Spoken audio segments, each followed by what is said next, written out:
Well, thank you, Dean Friedman, for that overly kind introduction. It is, as they say, a kind of introduction that if my father were alive today and here, he would enjoy, but only my mother would believe. Dean Friedman, distinguished guests, family, friends, and most importantly, Sophie Davis, City University of New York School of Medicine graduates of 2020. It is indeed an honor and privilege to be here with you today to celebrate your achievements and this milestone in your lives and in your careers, and mark the history of this groundbreaking medical school as an independent degree granting institution, a spectacular achievement. First, I want to acknowledge the hard work of the faculty in preparing you academically for your bright futures. And most importantly, recognizing the sacrifice and support of your parents and family, without whom little is possible. Please give them a huge cyber round of applause. It is very humbling to be here with you today. Some 47 years ago, a very young, barely 17-year-old Brooklyn boy came to City College of New York as part of an experiment in medical education. A very successful experiment from my point of view that sought to challenge the conventional wisdom about medical education and provide opportunities for careers in medicine for those who might not ordinarily have that opportunity. The educational experience was exceptional in quality and substance because it maintained a focus on the nexus between health, medicine, and society, an educational construct that long-standing traditional medical schools still struggle with today. Dr. Jack Geiger, who is today receiving a well-deserved City University of New York School of Medicine Icon Award for his tireless dedication to ensuring generations of medical students understood the link between communities and health, provided an essential role model even back then to guide us in our development. Congratulations to Dr. Geiger for a career of outstanding mentorship. For me, it was a beginning of a dynamic education at a very early and formative age in my young adult life. I remember the excitement and the anxiety of starting down this path of discovery at a time when I could not imagine the possibilities that participating in this experiment would open for me in life. Now, I want to take a pause here for a moment to give you the bottom line up front of my message today. I recognize that in a couple of years, many of you will not remember who the commencement speaker was today, and you certainly won't remember the details of what I have to say. So on this relatively warm spring day, in this virtual ceremony, where it'll be easy to be distracted, let me share 5 quick suggestions which I believe are the foundations for a successful strategy for life and a successful medical career. First, maintain balance. The balance is between mind, body, and spirit, and between personal relationships and your career pursuits. Second, learn to live comfortably outside of your comfort zone. Now, this may sound like an oxymoron, but this is where true growth occurs and new possibilities for life can be seen. Third, develop a set of core values that will guide your life. Define and refine your understanding of what these core values mean to you. Your values will serve as your compass in life when the seas of life become rough. And when you have to make important decisions in the gray zone, and believe me, there will be many gray zones. Fourth, develop your leadership skills even as you hone your technical medical skills. As this COVID crisis demonstrates, the world will always be in need of good leaders. That is, people who know how to establish a vision for a better tomorrow and can influence others to work toward that common goal. And lastly, define how you want to make a contribution in life. There are many successful ways to make a contribution, whether it's in the family unit, the community, the nation, or the world. Your contribution in life is what will make life significant and unique.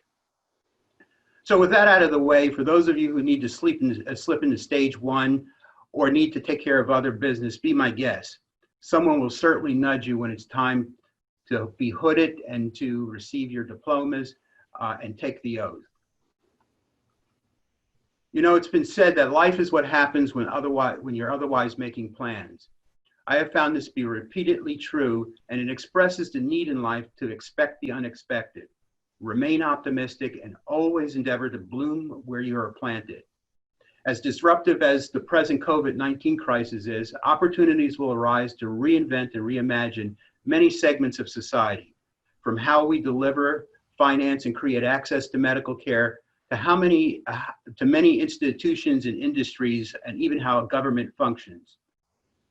As you start your careers, understand that you will have amazing opportunities to be part of this process because of who you are and what you do.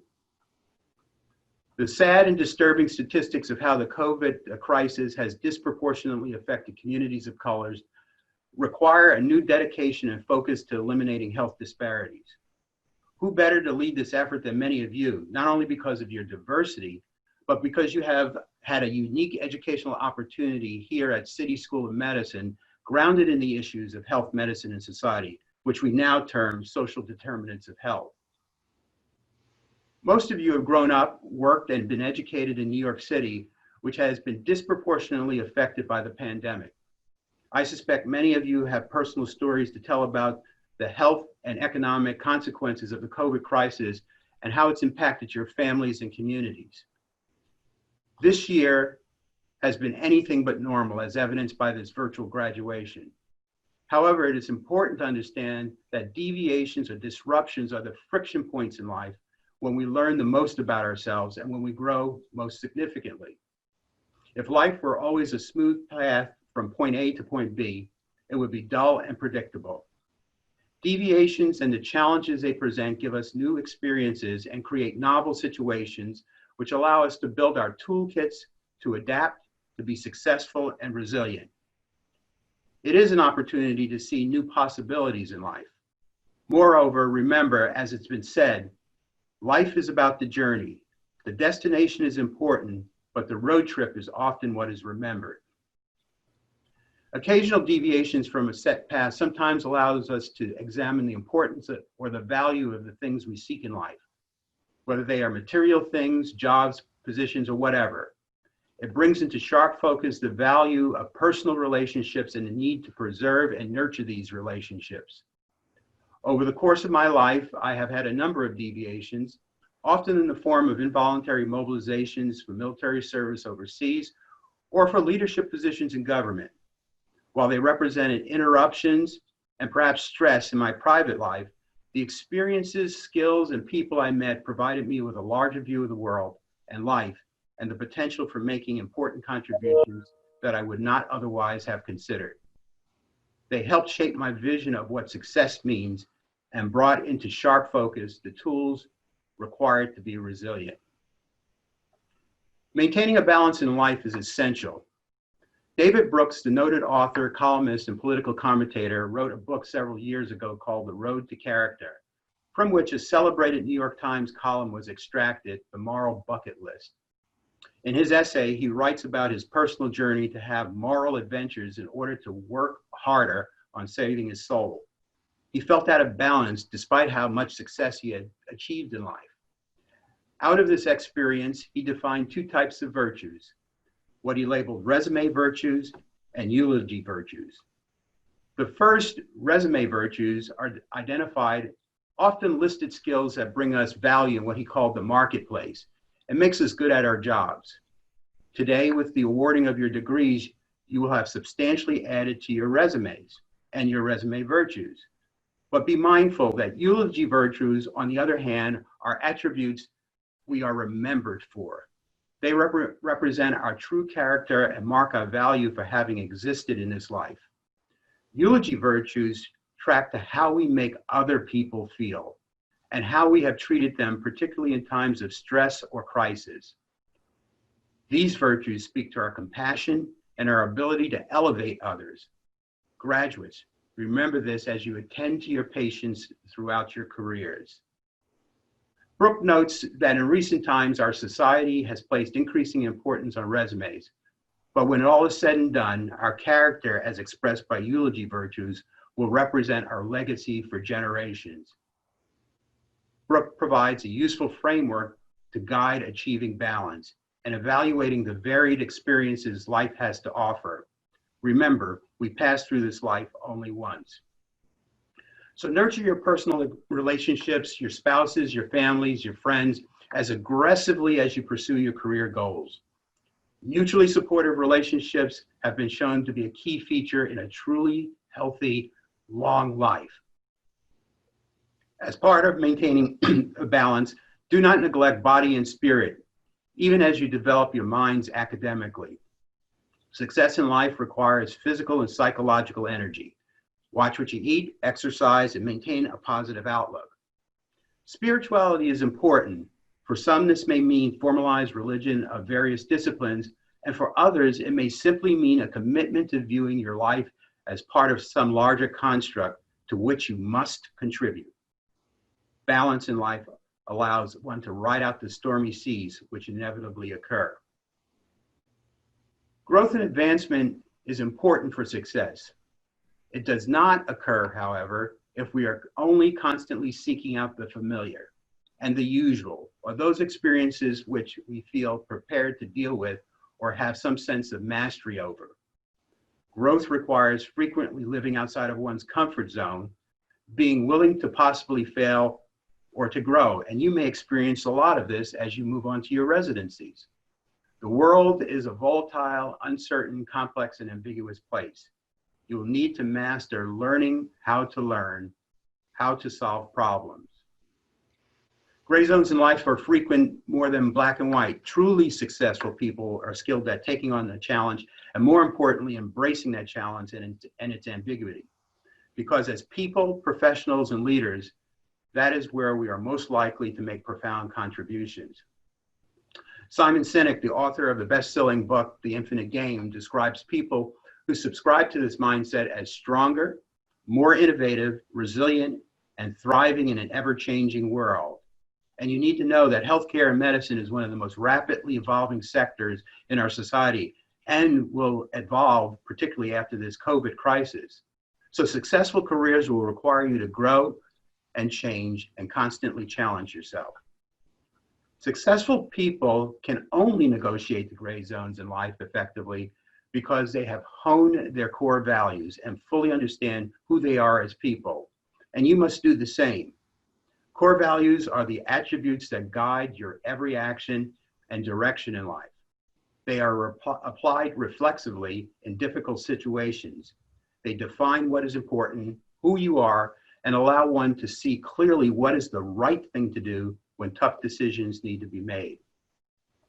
I have reflected on my core values repeatedly throughout my life and come to understand them better every day.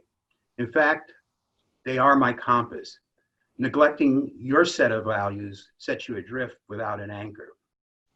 My values include loyalty and commitment to mission or people I serve, including my family, a sense of duty and obligation to fulfill my responsibilities in my job, whatever that might be, and under whatever circumstances I'm called upon to do that job.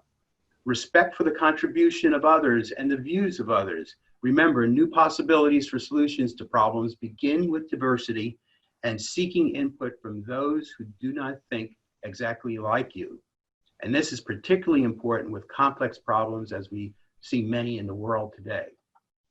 Selfless service is an important value for me, and it reflects the notion that not every action you take in life requires predetermined compensation. In fact, when you commit to selfless service, very often the sacrifice in retrospect pays dividends many-fold beyond what you would have ordinarily expected. I believe that it's important to be a person of honor, which means always attempting to enhance one's reputation, never bring shame to self, family, or the organization or the missions that you're associated with. And this is done by having integrity, the concept of doing what's right even when no one is looking. All of these values are important, but my favorite and most difficult is that of personal courage, and it's difficult for a lot of people. Simply put, it's about standing up for what is right or standing up for those who cannot defend themselves, even if it costs you something personally. When I need encouragement to hold true to this last value, I frequently reflect on the actions of civil rights leaders back in the 50s and 60s, such as Martin Luther King and others, without whose personal courage I certainly would not be standing here today. As I close, And as each of you graduates sit here today with a bright promise for the future, as each of you go off to hone your medical skills in prestigious graduate programs, do not neglect the development of your leadership abilities. Leadership is fundamentally about creating a vision and motivating others to work toward a common goal. It's about influencing others, engaging and defining solutions to problems that afflict medicine, society, and humanity. Without good leadership, the world is a lot more dangerous place. It becomes dark. With good leadership, there is always a bright hope for the future. Each of you as physicians will have an opportunity to make a tremendous positive impact on people, one person at a time, as you engage in the craft of medicine or on whole populations if you combine your good medical skills with good leadership abilities. Remember, medicine is fundamentally a human endeavor, and it will be your abilities to influence others, whether it be your patients, your students, other leaders, institutions, or governments, that will define the magnitude of your contributions throughout your career. So I wish all of you great success in your personal and professional lives in the future. I look forward to all of you joining the ranks of physicians as colleagues who are passionate about using medicine as a tool to advance humanity and humankind. Congratulations, best wishes, and thank you so much for your attention.